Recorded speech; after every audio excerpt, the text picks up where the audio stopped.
Mini palestra dessa noite com o tema Mulheres que Lideram, Jogam Juntas. Eu convido a empreendedora e diretora do Instituto Bert e também escritora best-seller que lançou este ano o livro Mulheres que Lideram, Jogam Juntas, Daniela Bertoldo.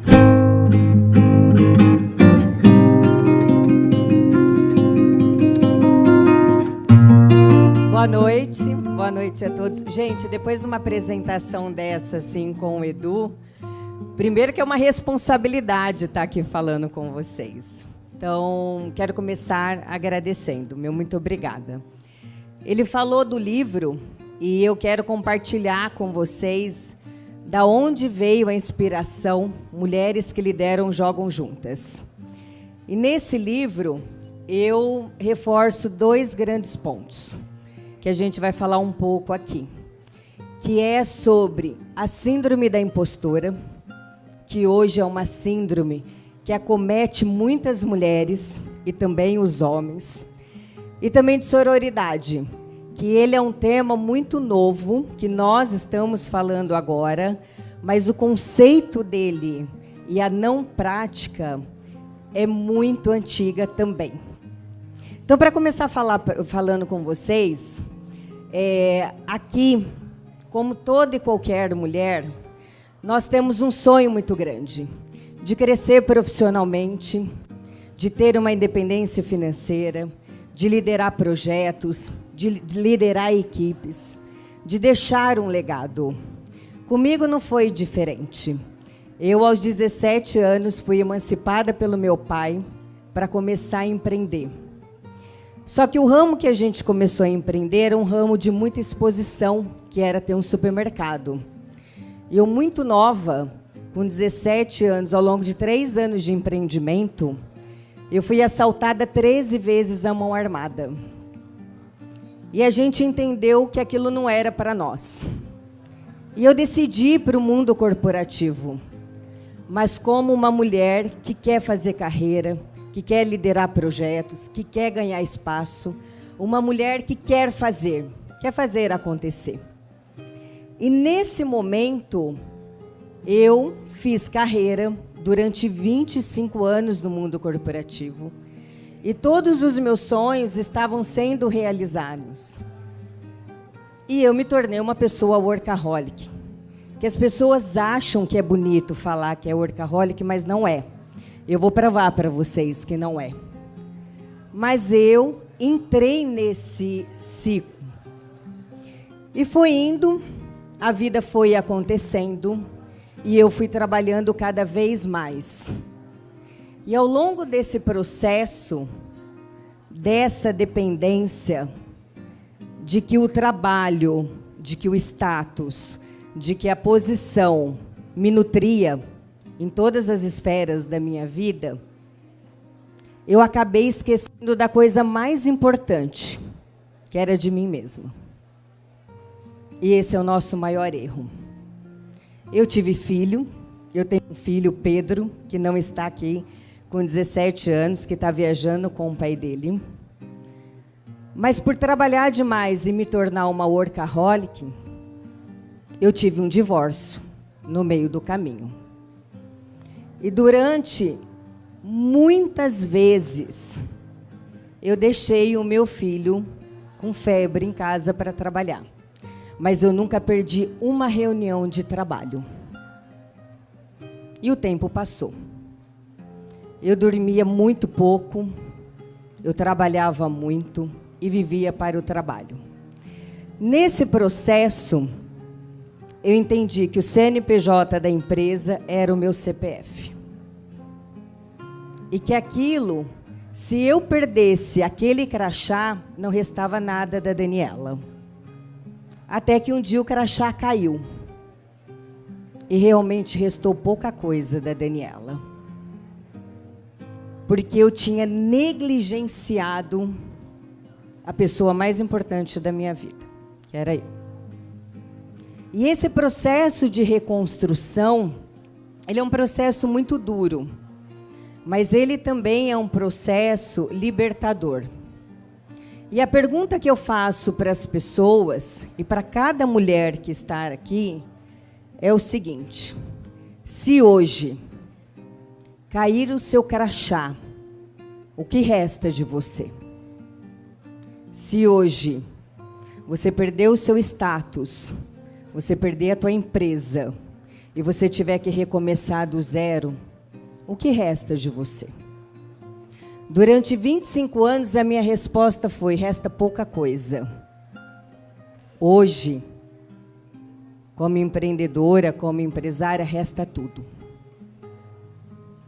E algumas coisas nessa minha trajetória acabou me marcando muito, que se tornou propósito de vida, por isso que eu fundei o Instituto Bert.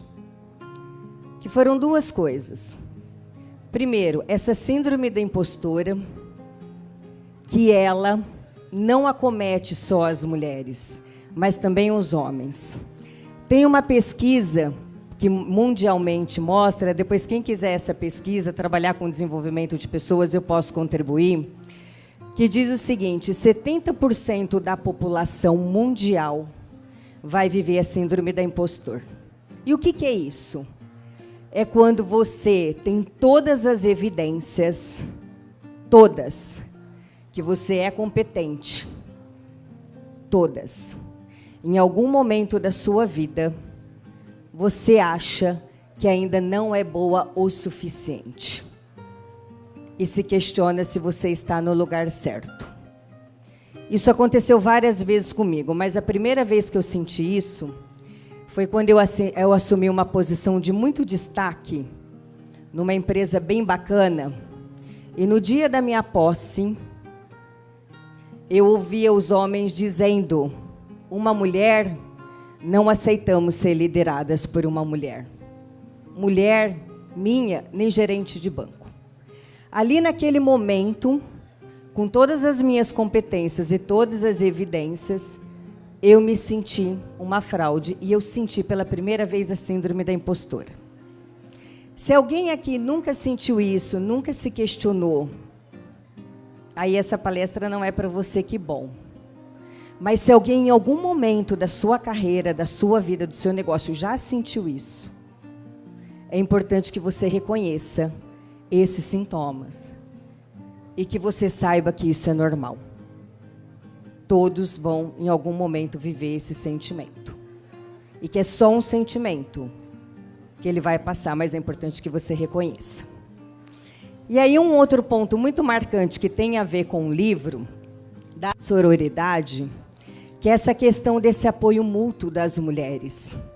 E por que mulheres que lideram jogam juntas? Porque a sororidade, esse apoio entre as mulheres, vai para além de um evento de networking. Ela é no dia a dia. Ela tem que estar na nossa comunicação intencional e ela tem que estar nas nossas atitudes. Porque hoje a gente vê vários clubes de mulheres, eu participo de vários, fazendo network, é maravilhoso. Mas, culturalmente, nós fomos criadas para o cuidado, e não para o poder, e não para o sucesso. E tem uma competição, porque a mulher, naturalmente, ela demora mais para alcançar o posto de sucesso. Se você pegar pesquisas hoje, a mulher, para assumir o primeiro cargo de liderança dela, ela demora 8 anos a mais do que um homem. E quando ela chega lá, é tão acirrado a competitividade que ela, inconscientemente, acaba competindo com outra mulher. E a proposta aqui não é que a gente aceite qualquer coisa, mas é que toda vez que a gente decidir falar de uma mulher, que a gente pense, ela é a minha semelhante, eu tenho empatia com ela, eu posso não concordar com ela, mas eu também não vou destruí-la. Isso é sororidade. E foi aprovada uma lei agora recentemente de que sororidade virou lei em São Paulo, que foi agora em dezembro, em São Paulo. Mas eu acho que nós não precisamos da lei, porque a sororidade é no dia a dia.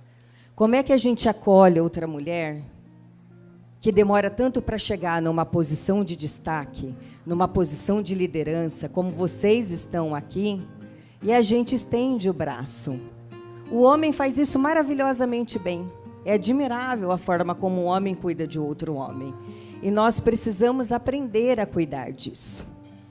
E aí uma experiência pessoal que eu vivi rapidamente, tem até no meu livro, foi quando uma mulher, que era uma super parceira de um negócio que eu fazia, eu lembro que ela foi lá e, na ocasião, falou com o CEO. E eu não entendi isso. E eu falei, poxa, a relação é tão boa, o que acontece? E um dia, numa sala de reunião, eu olhei para essa mulher, nos olhos dela, e falei, não entendi, o que aconteceu? Nós nem nos conhecemos. Faz 48 horas que eu assumi essa posição. Ela olhou para mim e falou assim, eu não aceito ser liderada por uma mulher. Eu sou machista. Eu gosto de ser liderado por homens. Toda vez que eu vejo você abrir a câmera e fazer uma reunião comigo, só pelo fato de você ser mulher, eu me incomodo. Isso é a falta da sororidade. Mas também eu tive muitas mulheres que me ajudaram ao longo do caminho. E por experiência própria, eu digo que a falta de sororidade destrói vidas e destrói carreiras e destrói negócios. A prática da sororidade impulsiona outras mulheres e nos ajuda, e a gente traz outras mulheres juntas. E para fechar esse tema, como uma mensagem para vocês, é que é o seguinte: se você se fizer essa pergunta, se hoje eu sair daqui, eu perder o meu crachá, eu perder a minha empresa, eu perder o meu status social, o que sobra de mim? Se a resposta for, sobra muita coisa, você está no caminho certo. Se a resposta for, não sei, reflita. Se a resposta for, sobra pouca coisa, pare e reveja quais são os seus valores. Quem você precisa ser hoje para se tornar quem você tem que ser amanhã. Porque o baque é grande. Hoje, se eu perder a minha empresa, se eu perder o meu status, se eu perder qualquer coisa, sobra tudo da Daniela. E aí eu aprendi com 4 palavrinhas, que inclusive é um método que eu desenvolvo no Instituto, que é o BERT. E vocês podem praticar sozinho todos os dias. O que é o BERT? O B de bem-estar. Você precisa estar bem. Bem ser, bem-estar, bem viver. Para isso, você tem que dormir bem, tem que fazer atividade física, tem que se alimentar bem e tem que ter relações boas. O E de escolhas conscientes. Faça escolhas conscientes. O R de ressignificação. A gente precisa ressignificar a nossa história, principalmente com as mulheres. E o T de transformação, que é, você pode buscar a transformação que você quiser, desde que você faça escolhas conscientes. Você pode praticar isso sozinho todos os dias. Mas se faça essa pergunta. E para fechar, eu quero deixar uma frase com vocês, que hoje é um lema super importante, e que eu já vi outras mulheres salvarem as carreiras de outras mulheres, mas também destruírem. Estar acompanhada das mulheres certas encurta caminhos e amplia o seu olhar à frente da sua vida, da sua carreira, do seu negócio e de uma sociedade sustentável. Muito obrigada.